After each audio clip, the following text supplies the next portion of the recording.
Bismillahirrahmanirrahim. Assalamualaikum warahmatullahi wabarakatuh.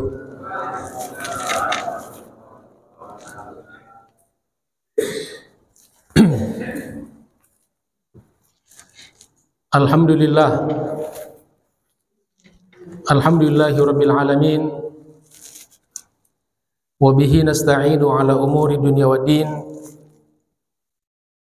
Wassalatu wassalamu ala asyrafil anbiya'i wa afdalil mursalin wa ala alihi wa sahabatihi wa tabi'in wa man tabi'ahum bi ihsanin ila yaumiddin. Subhanaka la ilma lana illa ma 'allamtana innaka antal alimul hakim. Allahumma 'allimna ma yanfa'una wanfa'na bima 'allamtana. Rabbana zidna ilman warzuqna fahma. Rabbi shrah li sadri wa yassir li amri wahlul 'uqdatam min lisani yafqahu qawli, amma ba'd. Ma'asyiral muslimin wal muslimat rahimakumullah, wabil khusus para asatid, para orang tua, para tokoh masyarakat,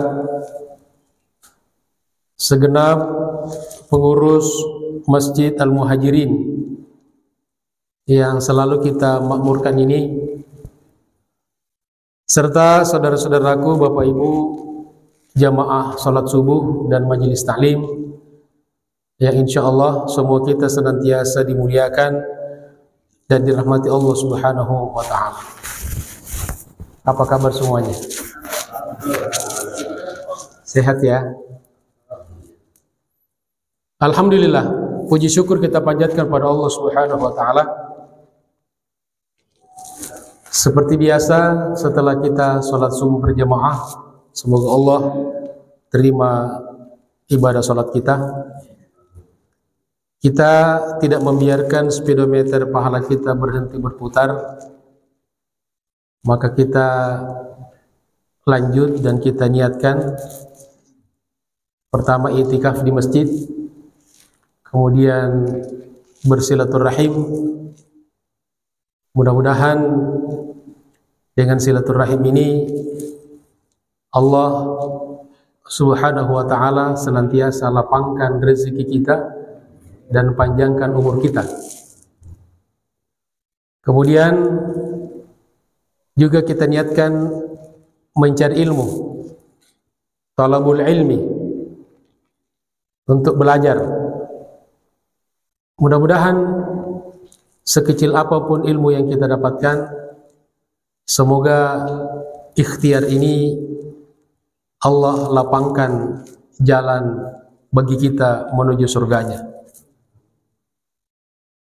Dan mudah-mudahan kita senantiasa diberikan keikhlasan yang berujung kepada keistiqomahan. Dan pada saatnya nanti ketika kita dipanggil menghadap Allah Subhanahu wa Ta'ala, kita semua diwafatkan dalam keadaan husnul khotimah. Amin ya rabbal alamin. Ma'asyiral muslimin rahimakumullah, Bapak Ibu yang saya hormati, kita langsung masuk di materi pelajaran kita. Masih pembahasan kitab At-Tadhkirah yang dikarang oleh Al-Imam Al-Qurtubi, wafat tahun 671 Hijriah, meninggal pada abad ke-7 Hijriah. Sekarang kita di abad berapa? Di abad 15 ya. Abad 15, 1446. Jadi sudah berapa 700 tahun yang lalu. Masya Allah. Tapi ulama-ulama ini meskipun sudah lama meninggal dunia, tetapi seakan-akan mereka selalu hidup di tengah-tengah kita, di tengah-tengah umat, karena meninggalkan karya-karya yang bermanfaat. Sementara sebagian orang ada yang baru meninggal beberapa waktu yang lalu, orang sudah tidak ingat lagi. Dan kalaupun orang mengingat, yang diingat kejahatannya. Wa na'udzubillahi min dzalik. Semoga kita ketika kita nanti wafat, yang dikenang orang adalah kebaikan-kebaikan kita. Dan itu salah satu indikator mati husnul khotimah. Seperti biasa, saya ingatkan bahwa kitab ini memang spesialisasi berbicara tentang hal-hal yang berkaitan dengan ahwalil mauta wa umuril akhirah. Persoalan-persoalan kematian yang berkaitan dengan kematian dan urusan-urusan yang berkaitan dengan akhirat. Kata ulama, inilah kitab yang paling lengkap. Diterjemahkan dalam bahasa Indonesia, banyak di toko-toko. Saya lihat ada dengan diberi judul Ensiklopedia Kematian. Ya, saya kira baik ustadz ataupun orang biasa, kaum muslimin yang ingin mendalami tentang persoalan-persoalan ini, maka memang seharusnya membaca kitab ini. Luar biasa manfaatnya. Jamaah sekalian dirahmati Allah Subhanahu wa taala, sekarang kita membahas satu bab ma jaa fi talqinil mayyit ba'da mautihi. Di bab ini berbicara, membahas tentang mentalkin mayit. Talqin orang mati. Ya, seperti kita ketahui jemaah sekalian, istilah talqin ini ada dua. Ada dua. Yang pertama, talqin ketika seseorang sakaratul maut. Jadi ketika masih hidup dan di saat-saat menjelang sakaratul maut. Nah, di sini baginda Rasulullah Shallallahu Alaihi Wasallam bersabda dalam hadis riwayat Muslim nomor 1523, laqinu mautakum la ilaha illallah. Talkinkan, bimbingkan untuk orang-orang mati di antara kalian. Di sini maksudnya orang yang mau mati, orang yang sakaratul maut. Jadi kenapa pakai kata mautakum, orang yang sudah mati di antara kalian? Karena orang yang sudah sakaratul maut itu sudah dihukum seperti orang mati. Paling tidak sudah sangat dekat dengan kematiannya. Dengan apa? Dengan ucapan la ilaha illallah. Jadi keluarganya tentu yang terdekat dengannya itu yang mentalkinkan, membisikkan. Kenapa dibisikkan? Karena orang yang mau meninggal dunia itu pendengarannya sudah terbatas. Ya. Dan salah satu panca indera kita yang paling terakhir di-off-kan Kalau kita mau mati itu adalah pendengaran. Jadi makanya kita kalau ada menghadiri orang yang sakaratul maut, kita tidak boleh bicara yang buruk-buruk, karena itu bisa mengganggu konsentrasi orang yang mau meninggal dunia. Makanya yang diperintahkan, kalau yang secara khusus ditalkinkan dengan la ilaha illallah, kalau umumnya doa, baca Quran, ya, baca Yasin atau surat-surat yang lain untuk memudahkan orang yang sakaratul maut.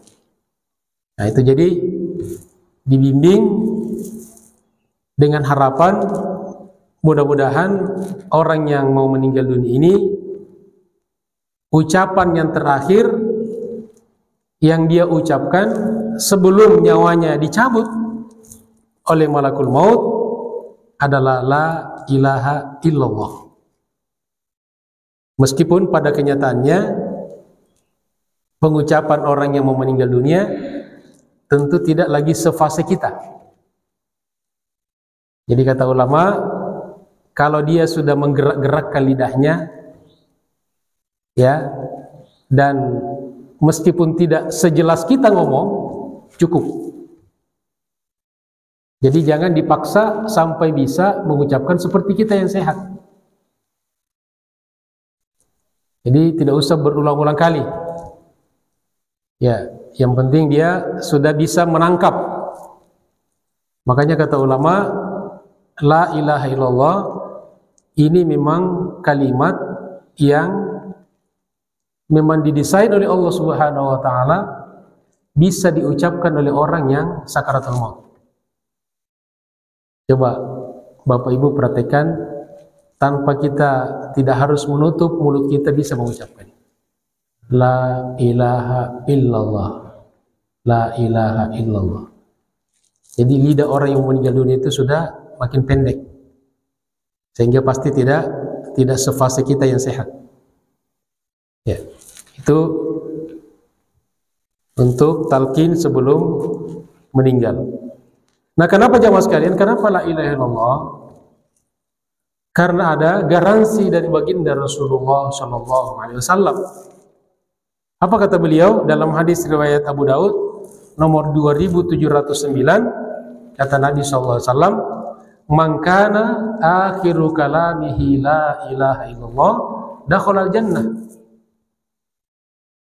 Barang siapa yang akhir kalimatnya ketika mau meninggal dunia la ilaha illallah, dia masih sempat mengucapkan la ilaha illallah, dakhala al-jannah, maka dia masuk surga. Ini jaminan dari baginda Rasulullah sallallahu alaihi wasallam. Nah, disinilah jemaah sekalian makna daripada hadis Nabi bahwa belajar itu minal mahdi ilal lahdi. Ya, dari kata orang Jakarta, dari di bedong sampai di bedong lagi. Ketika lahir diazankan di telinganya, dan ketika mau meninggal dunia pun ditalkinkan dengan ucapan-ucapan yang mirip. La ilaha illallah.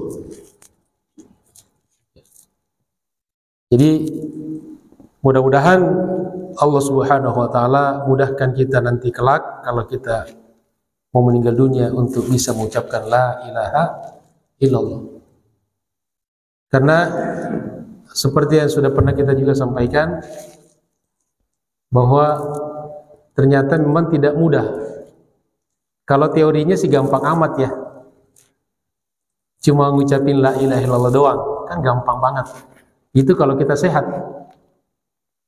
Tapi kalau orang sudah sakaratul maut, kondisinya udah beda. Dan kata ulama, yang bisa dimudahkan mengucapkan itu adalah orang-orang yang memang sudah sering mengucapkan ketika hidupnya dan hidup dengan nilai-nilai la ilaha illallah. Dan kenyataannya memang jemaah sekalian dalam penelitian dari 1000 orang yang meninggal dunia hanya sekitar 7%, ya 7%, atau katakanlah dibulatkan 10% yang bisa mengucapkan la ilaha illallah. Jadi kalau 1000 orang cuma 100 orang, 900 orang yang tidak bisa. Ya. Jadi tidak semudah dengan teorinya. Biar kita sehat. Jamaah sekalian dirahmati Allah Subhanahu wa taala. Kemudian kata Al-Qurtubi, wa ruwiya marfu'an, dan diriwayatkan secara marfu'. Jadi kalau riwayat itu ada 3. Pertama, marfu' itu kepada Nabi. Jadi kalau marfu' itu sabda Nabi, kepada Nabi. Yang kedua, mauquf. Mauquf itu kepada sahabat. Jadi perkataan sahabat. Kemudian ketiga dalam maqtu. Maqtu itu kepada tabi'in. Sahabat, Nabi, sahabat, dan tabi'in. Nah, ini adalah hadis marfu'. Berarti sabda Nabi sallallahu alaihi wasallam. Apa kata beliau? Idza mata ahadukum, apabila salah seorang di antara kalian mati, meninggal dunia, wa sawaitum alaihi turab, dan kalian sudah timbun dengan tanah, maksudnya sudah dikuburkan, sudah dimakamkan. Falyakum ahadukum ala ra'si qabrihi, maka hendaklah salah seorang di antara kalian berdiri, ya bisa juga duduk, di posisi kepala kuburnya. Jadi ada bagian kepala, ada kaki. Jadi di kepala kuburnya kan, di bagian kepala. Summa yaqulu, kemudian dia berkata, ya fulan, ya ibna fulanah. Dia berkata, wahai fulan. Di fulan itu artinya disebutkan namanya.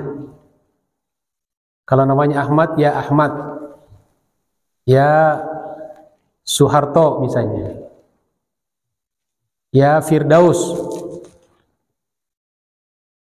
Ya ibna fulana, wahai anaknya fulana, anak ibunya. Ya disebut ibunya, nama ibunya. Fa innahu yasma' wa la yujib, kata Nabi, karena sesungguhnya dia, orang yang meninggal dunia itu mendengar tetapi tidak bisa menjawab. Tentu mendengar di sini dalam konteks alam kubur, alam barzakh. Dimensi alam barzakh. Tsumma yaqul, kemudian dia berkata, ya fulan, ya ibna fulana, ats-tsaniyah, yang kedua kalinya. Sama. Wahai fulan, wahai anaknya fulana. Fa innahu yasma' wa la yujib, sesungguhnya dia bisa mendengar tapi tidak bisa menjawab. Tsumma yaqul ya fulan, ya ibna fulana, ats-tsalitsah, yang ketiga. Wahai fulan, wahai anaknya fulana. Jadi 3 kali mengulangi, menyebutkan namanya dan menyebutkan nama ibunya. Fa innahu yaqul, maka sesungguhnya dia berkata, kata Nabi, si mayit itu berkata, tentu dalam versi alam kuburnya kan, ya, na'am arsyadna rahimakallah, ya, bimbing saya, semoga Allah merahmatimu. Jadi si mayit ini di alam kubur ketika dipanggil oleh orang yang mentalkinkan ini, maka dia berkata, ya bimbing saya, semoga Allah merahmatimu. Walakinnakum la tasma'un, tetapi kalian tidak bisa mendengarkan. Andaikan suara orang meninggal dunia itu bisa kita dengar, kira-kira apa yang terjadi jamaah sekalian? Begitu kita bilang ya fulan, yabna fulana, langsung dia bilang ada apa? Ya. Ada apa? Kira-kira tinggal di situ enggak? Ya. Mungkin sebagian kita lari. Ya, sebagian kita tidak tinggal di situ. Jadi ini kenapa Nabi tahu? Karena ini Nabi bicara berdasarkan bimbingan wahyu. Ini Nabi mengatakan. Fayaqulu, lalu orang yang mentalkin ini lanjut mengatakan. Jadi seakan-akan dia berdialog dengan orang meninggal dunia.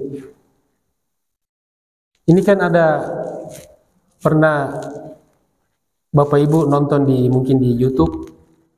Sekarang ini kan di media sosial kan orang bebas bicara ya. Karena mudah sekali. Rekam, upload, sebarkan. Ada orang yang tidak ada dalilnya itu. Mentalkin. Jadi kadang-kadang miris juga ya. Ada orang tidak baca, tidak tahu, tapi mengatakan tidak ada. Jadi dua hal yang berbeda jamaah sekalian.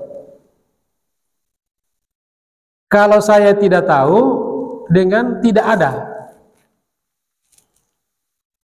Jadi kita harus berhati-hati memang. Dengan jangan gampang kita menafikan. Ini tidak ada. Ada. Kitab-kitab ini kitab-kitab yang sangat lumrah. Ini ada di dunia Islam. Dari generasi-generasi dipelajari. Ya, diajarkan. Ya. Bahkan ada yang bilang, ini ajaran dari mana ini katanya? Masa ngomong dengan orang meninggal dunia? Memang begitu petunjuk Nabi SAW. Ya. Jadi tidak kita baca, kita tidak tahu, bukan berarti tidak ada. Mungkin kita belum baca. Kita belum luas bacaan kita. Jadi memang bacaan ini, ilmu ini harus diperluas bacaannya. Referensinya jangan dari hanya satu. Ya, kalau satu lalu yang lain tidak ada, ini bahaya. Bahwa berbeda nggak apa-apa kita berbeda. Tapi kalau setiap berbeda orang berbeda salah, apalagi yang disalahkan yang benar, ini bahaya. Dan begitu biasanya tuduhan-tuduhan mengatakan tidak ada, ini bid'ah, ini musyrik. Ternyata justru itu amalan-amalan sunnah. Yang dibid'ahkan jadi musyrikan justru itu yang sunnah. Justru yang menyalah-nyalahkan ini dasarnya apa gitu. Ini kadang-kadang kita miris ya di dalam dunia dakwah. Jamaah sekalian dirahmati Allah Subhanahu wa taala. Lalu orang yang mentalkin itu lanjut berbicara, "Uzkur ma kharajta alaihi minad dunya." Ingat apa dengan apa kamu meninggalkan dunia. Artinya apa yang kamu ucapkan ketika kamu meninggal dunia. Wa hiya syahadatu an la ilaha illallah. Yaitu persaksian tiada Tuhan selain Allah. La ilaha illallah. Wa anna Muhammadar Rasulullah. Dan sesungguhnya Nabi Muhammad Rasulullah. Wa annaka radita billahi rabba. Dan bahwa sesungguhnya engkau telah ridho Allah menjadi Tuhan, Rabb. Wa bil islami dinan. Islam sebagai agama. Wa bi Muhammadin sallallahu alaihi wasallam nabiyan. Nabi Muhammad sebagai nabi. Wa bil Qur'ani imaman. Dan Quran sebagai imam. sebagai pemimpin. Wa anna sa'ata atiyatul la raiba fiha, dan sesungguhnya hari kiamat akan datang, tidak ada keraguan di dalamnya. Wa anna Allaha yab'atsu man fil qubur, dan sesungguhnya Allah akan membangkitkan penghuni kubur, orang-orang yang ada dalam kubur. Fa inna munkaran wa nakiran ya'khudhu kullu wahidin minhuma biyadi sahibihi. Lalu mungkar dan nakir, malaikat yang ditugaskan untuk bertanya di alam kubur, ini juga ada penceramah pernah ngomong nih di YouTube ya, lagi-lagi karena bebas orang. Tidak ada itu malaikat namanya mungkar dan nakir. Ya segitunya gitu ya. Mestinya kita itu belajar aja dulu, baca dulu aja. Ya, jangan gampang mendengar dari gurunya, didoktrin oleh gurunya, lalu dia teriak. Tidak ada itu namanya malaikat mungkar dan nakir. Padahal ini kan nama-nama malaikat pelajaran-pelajaran dari kita kecil. Sekarang dipersoalkan. Semua dipersoalkan. Dan ini bukan karena kepintaran sebetulnya, karena justru kebodohan. Karena semua yang disalahkan itu semuanya ada dalilnya. Cuma karena tidak meluaskan, melapangkan dada saja untuk menerima. Lalu mungkar dan nakir ya'khudhu kulla wahidin minhuma biyadi sahibi, menuntun masing-masing temannya. Jadi kira-kira kalau kayak kita orang ini, yuk dia tarik tangannya, wa yaqulu, lalu berkata, intaliq bina, kita pergi, ma yuqiduna inda hadza wa qad luqina hujjatahu. Tidak perlu kita lama-lama dengan orang ini karena dia sudah ditalkinkan hujjahnya. Jadi dia sudah menjawab pertanyaan-pertanyaan malaikat yang bertanya di alam kubur. Wa yakunu Allah Ta'ala hajabahuma dunahu, dan Allah Subhanahu wa Ta'ala telah melindungi malaikat mungkar dan nakir dari orang ini. Jadi artinya diringankan. Jadi di siksa kubur ada orang yang diringankan, ada orang yang dipersulit. Nah inilah fungsinya mentalkinkan itu tadi. Ya, mentalkinkan ya kepada orang yang sudah meninggal dunia. Faqala rajulun, lalu ada sahabat bertanya, ya Rasulullah, wahai Rasulullah, fa illam ya'rif ummahu, bagaimana kalau orang mentalkin itu dia tidak mengenal ibunya? Ya. Qala, beliau berkata, yansibuhu ila ummihi Hawa, maka dia sebutkan nama ibu nenek moyangnya, yaitu Siti Hawa. Ya, daripada nyari-nyari dulu siapa nama ibunya nih. Ini kayak kalau di bank, kalau kita ditanya nama ibu kandung harus dijawab. Harus sesuai dengan yang terdaftar di bank. Tidak bisa karena lupa lalu udah Siti Hawa aja. Kalau di bank nggak berlaku. Jadi kalau lupa nama ibunya, maka bisa memakai nama Siti Hawa. Itu nenek moyang semua kita manusia.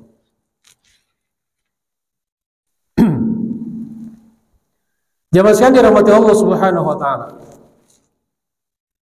Kemudian wa kana Syaibatu ibni Abi Syaibah,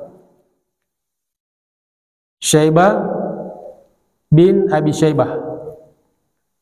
Kata Imam Al-Bukhari, Syaibah bin Abi Syaibah ini wafat tahun 235 Hijriah.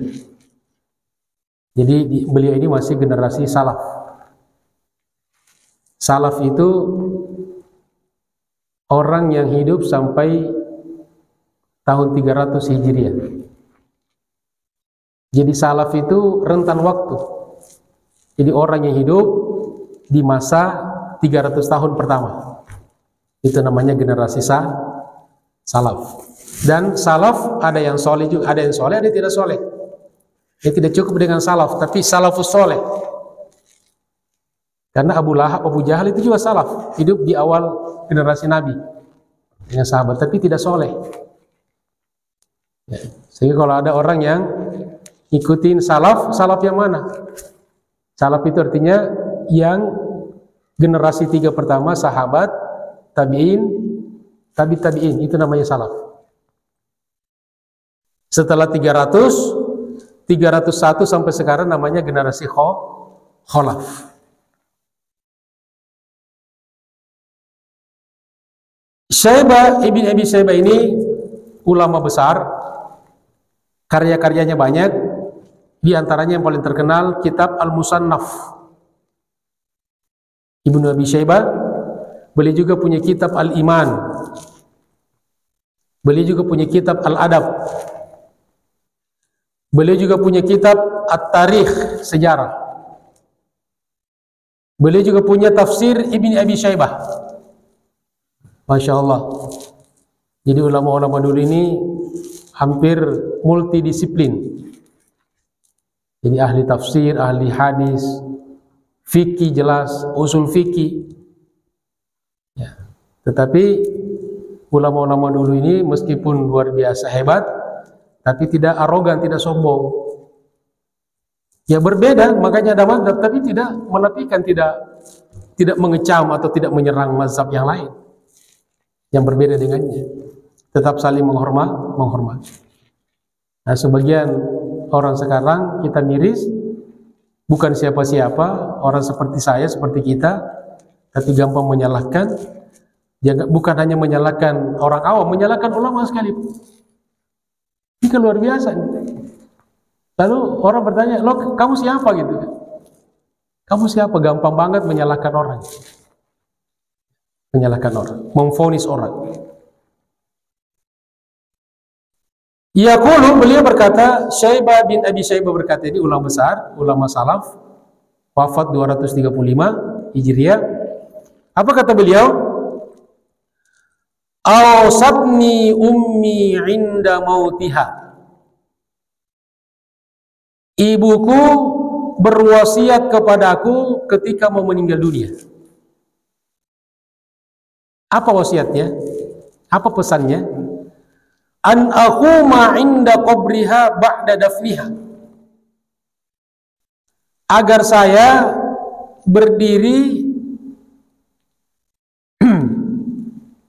di samping kuburannya setelah dimakamkan.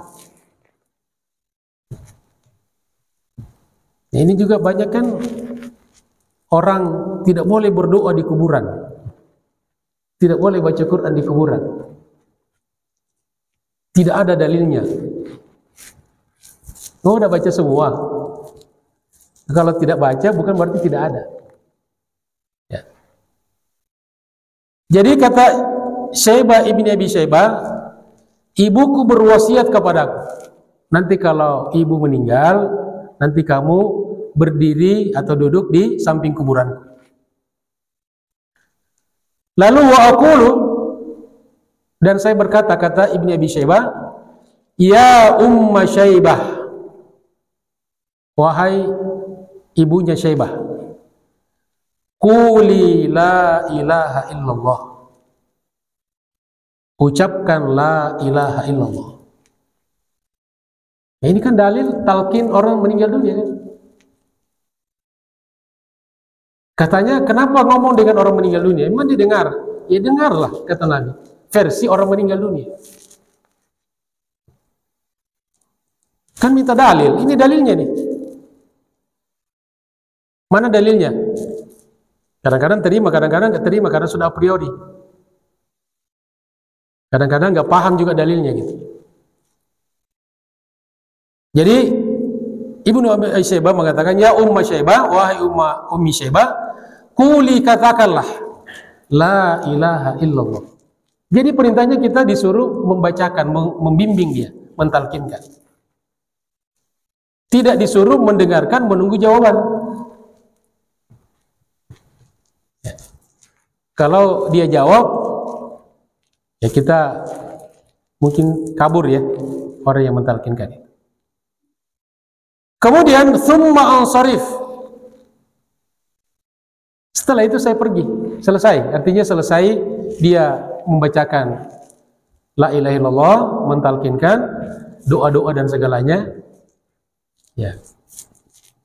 Ada juga orang mengatakan tidak boleh membaca Quran di kuburan. Boleh. Siapa yang pertama kali membaca Al-Quran di kuburan untuk orang meninggal dunia? Baginda Rasulullah SAW. Ketika sahabat meninggal dunia, kami datang. Dan luar biasa manfaat bacaan Quran untuk orang yang meninggal dunia. Ya. Kemudian jamaah sekalian dirahmati Allah Subhanahu wa taala. Kata beliau, "Falamma kana al-lail." Jadi setelah rangkaian dia berdoa gitu kan, mendoakan orang yang meninggal dunia. Kemudian di malam hari, falamma kana al-lail, ketika malamnya, ra'aituha fil manam. Saya melihat dalam tidur, dalam mimpi. Jadi beliau bermimpi. Ya, ini cerita-cerita ulama. Kalau ulama begini kan nggak berbohong. Beda dengan kita, orang-orang seperti saya, seperti kita. Ya, tidak akurat. Ya, tapi kalau ulama seperti ini dan dibukukan, dipertanggungjawabkan, riwayatnya jelas. Falamma kana al-lail ra'aituha fil manam. Di malam hari, malamnya saya bermimpi. Wa hiya taqul, dan ibunya berkata kepada, dalam mimpi dia lihat, ya bunayya, wahai anakku, kittu ahlaku, hampir-hampir saja saya binasa. Hampir-hampir saja ibu binasa nih. Laula tadaraktani bila ilaha illallah, andaikan kamu tidak mentalkinkan kepadaku la ilaha illallah. Jadi kata ibunya, sampaikan pada anaknya dalam mimpi, hampir ibu binasa, celaka, andaikan kamu tidak cepat-cepat mentalkinkan aku dengan la ilaha illallah. Nah, ini juga menguatkan pentingnya, keutamaannya kita mentalkinkan orang yang meninggal dunia dengan la ilaha illallah sebelum matinya dan setelah wafatnya.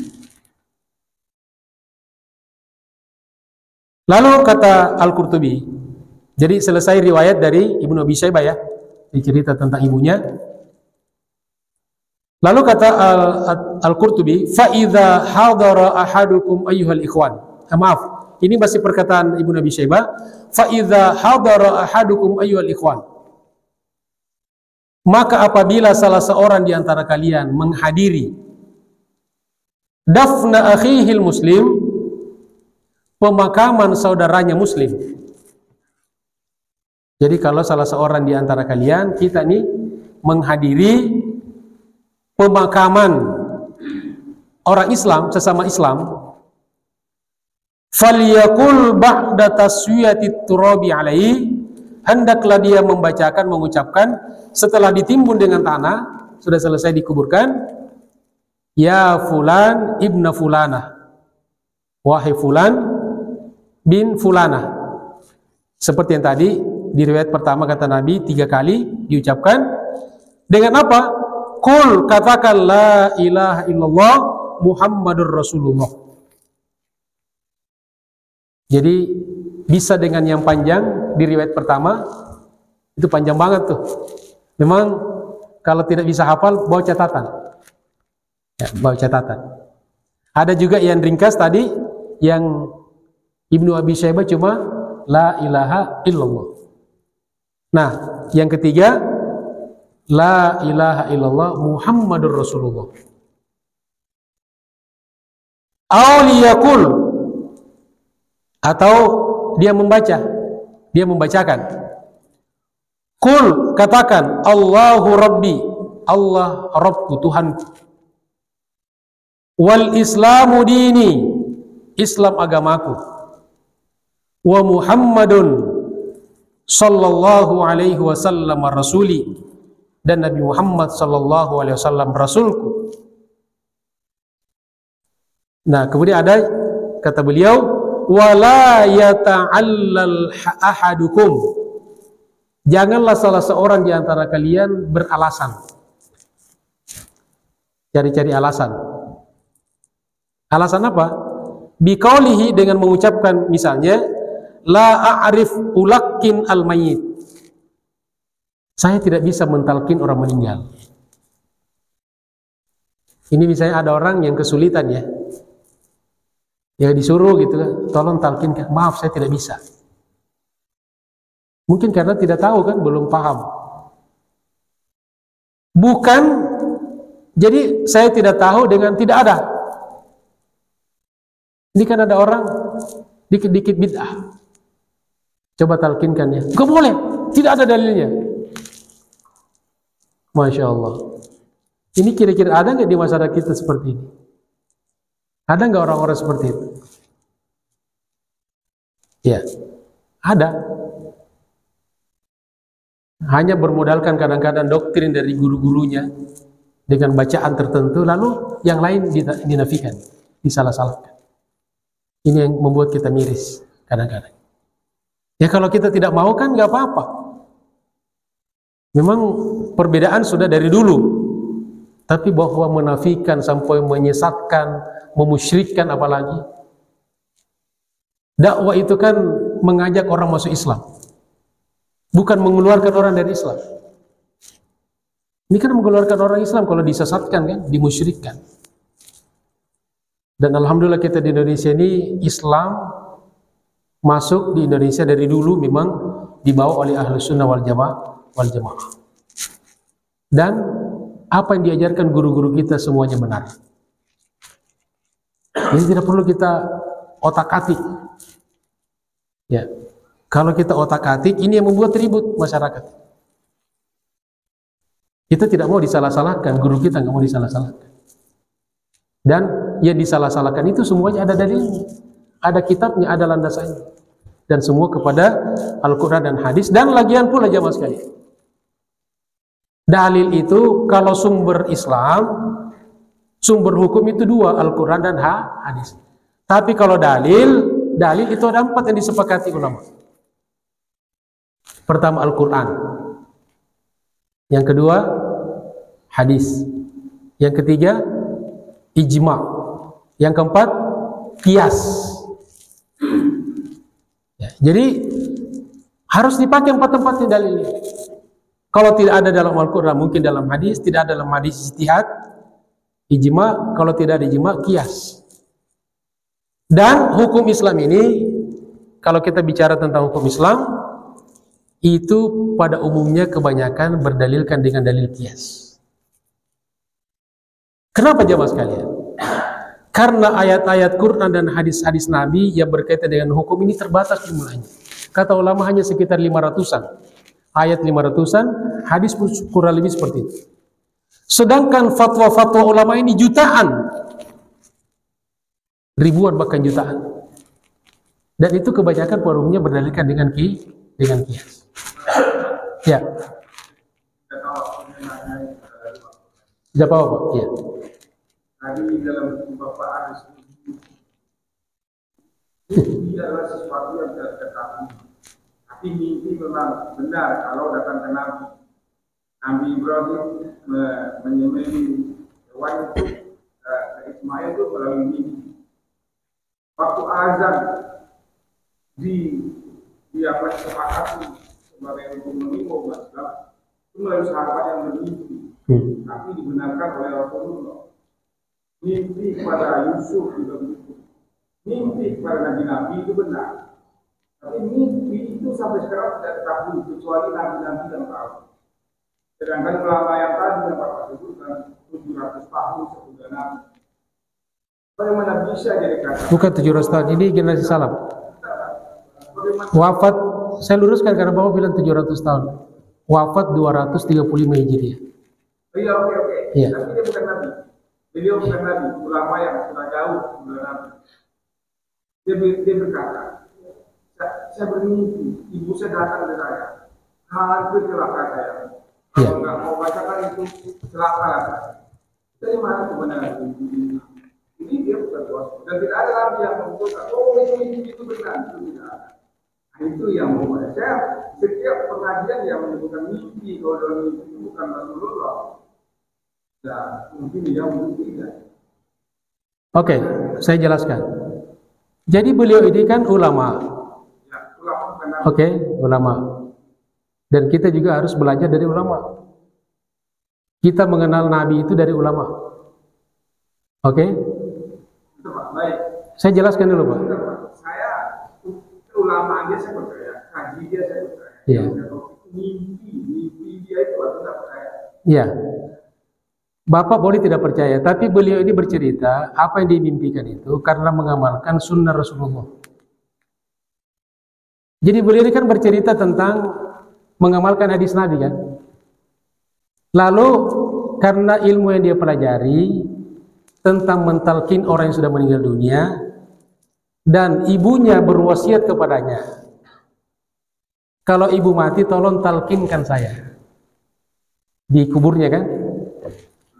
Lalu Ibnu Abi Syaibah ini mempraktekkan itu. Lalu datang pada mimpi. Jadi mimpi ini menguatkan menurut versi dia. Dan kita disuruh percaya kepada ulama. Yang suruh kita siapa? Rasulullah. Alaikum bisunnati wa sunnatil khulafa'ir rasyidin. Nah, andaikan pun tidak dengan mimpi Ibnu Abi Syaibah, kan ada hadisnya. Jadi mimpi beliau ini hanya menguatkan pengalaman pribadi beliau sebagai salah satu ulama salaf. Bahwa ternyata pengalaman pribadi beliau bahwa mentalkin orang meninggal dunia itu ternyata ada efeknya. Kan sebuah hikmahnya pembelajaran dari Allah bahwa ternyata apa yang diajarkan Nabi itu betul adanya. Tentu tidak semua orang bermimpi. Kebetulan beliau bermimpi dan beliau cerita. Dan beliau mempraktekkan kepada ibunya. Kalau ada yang tidak percaya silakan. Tapi kalau tidak percaya kepada hadis Nabi nggak boleh. Hadis Nabi percaya. Iya. Saya hanya mempermasalahkan mimpi aja. Iya. Ya, mimpi beliau diceritakan tentang efeknya daripada mentalkin orang meninggal dunia. Dan kalau kita seperti orang seperti kita ini sudah tidak percaya kepada ulama sekaliber Ibnu Abi Syaibah, ini sezaman dengan Al-Bukhari. Kepada siapa lagi kita percaya? Ya, tentu kalau mimpi-mimpi kayak kita tidak akurat. Makanya saya katakan tadi, mimpi ulama ini karena mereka bersih, dekat kepada Allah, masih dekat dengan zaman Nabi, ya mereka tidak mungkin bercerita dan berbohong. Saya yakin demi Allah, orang seperti Ibnu Abi Syaibah tidak mungkin bercerita yang kemudian diabadikan sampai sekarang, tulisan mimpinya ini, kalau dia itu mengarang-arang cerita atau berbohong. Kalau seperti saya, cerita mimpi mungkin bohong, atau bapak bermimpi, cerita mungkin orang tidak percaya. Tapi kalau saya demi Allah, saya percaya dengan cerita mimpinya Ibnu Abi Syaibah. Karena beliau ulama besar. Ya, silakan. Dalilnya sudah ada di Rasulullah. Ya. Sebetulnya yang bersabda itu mengalami seperti yang katakan itu tidak mengalami seperti itu. Menguatkan saja. Andaikan pun tidak ada cerita mimpi ini, ya talqin itu tetap ada. Ya. Baik, tapi tidak apa-apa, namanya diskusi Pak ya, namanya mencari ilmu. Ya. Baik, kemudian terakhir. Fa inna hadhihi thalath kalimat. Karena sesungguhnya 3 kalimat ini yang mengucapkan talqinnya itu la ilaha illallah Muhammadur Rasulullah, yashalu hifdzuha, mudah dihafal. Ala kulli balidin fadlan an ghairihi, bagi setiap orang awam apalagi orang yang berilmu. Jadi mengucapkan la ilaha illallah atau la ilaha illallah Muhammadur Rasulullah atau yang panjang yang tadi diceritakan Nabi di hadis marfu yang pertama itu. Nah, itu insya Allah tinggal kita pilih. Kalau yang panjang susah dihafal bisa catatan. Ya. Dan ditulis di kertas, dibacakan. Kalau mau yang gampang cukup la ilaha illallah. Datang ke situ, ya fulan, ya ibna fulana, qul la ilaha illallah. Selesai, doakan. Ya? Ya, boleh. Boleh lengkap, boleh yang ada panjang, ada pendek. Dan Ibnu Abi Syaibah ini yang kemudian bermimpi, yang ambil yang singkat. Dia cuma mengatakan kul la ilaha illallah. Malamnya langsung bermimpi bahwa ternyata ada efeknya mentalkin orang meninggal dunia. Ya. Jadi kalau ada yang tidak percaya, tidak apa-apa. Tapi yang jelas ini disampaikan oleh seorang ahli hadis, ahli tafsir, ulama yang insya Allah kita yakin tidak mungkin mengarang-arang cerita kalau itu tidak dialaminya langsung. Wallahu ta'ala. Demikianlah jemaah sekalian kajian kita pada pagi hari ini. Mudah-mudahan bermanfaat. Terima kasih atas segala perhatiannya. Mohon maaf atas segala kekurangannya. Billahi taufiq wal hidayah. Allahul muwaffiq ila aqwamit thoriq. Assalamualaikum warahmatullahi wabarakatuh.